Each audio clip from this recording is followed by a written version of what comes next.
Bukavu, à l'est de la RDC.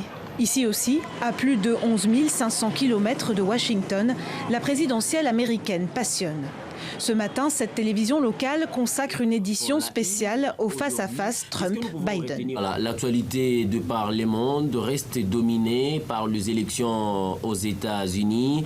Dans ce pays habitué aux crises politiques, le spectacle du scrutin américain fait réagir. Les gens ont pris les États-Unis comme modèle. Pour ce qui est de l'organisation des élections à travers le monde, et plus particulièrement en Afrique, donner des leçons à beaucoup d'autres pays du monde et en l'occurrence beaucoup de pays africains. Des pays africains dont la presse a très largement pointé l'ironie de la situation. L'Afrique inspire-t-elle les USA? Se demande le site d'information guinéen Le Djeli. La CEDEAO proteste, imagine l'hebdomadaire satirique nigérien Le Lynx. Au Burkina Faso, le quotidien Aujourd'hui titre « Tiens, les crises post-électorales ne sont pas l'apanage des Africains ». Le pays, lui, plus rancunier, s'interroge « Trump va-t-il se vêtir du manteau de pays de merde ?» Référence à l'insulte proférée par le président américain.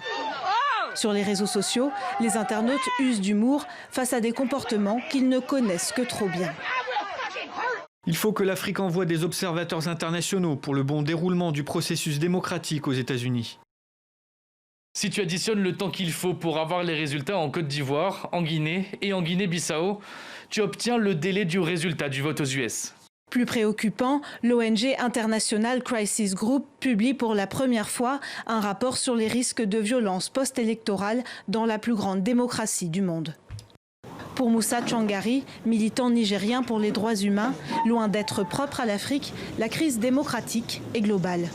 S'il y a de telles dérives aux États-Unis, là où on pense que la démocratie est enracinée depuis quand même plusieurs siècles, et donc on voit bien que ces élections américaines-là sont une manifestation parmi tant d'autres de la crise de la démocratie à travers le monde entier. On sent qu'on est à la fin de quelque chose et quelque chose de nouveau va certainement émerger, mais qui ne s'est pas encore clairement dessiné. Alors, fin d'un cycle ou début d'un autre, l'occasion peut être pour le continent d'inventer enfin ses propres modèles.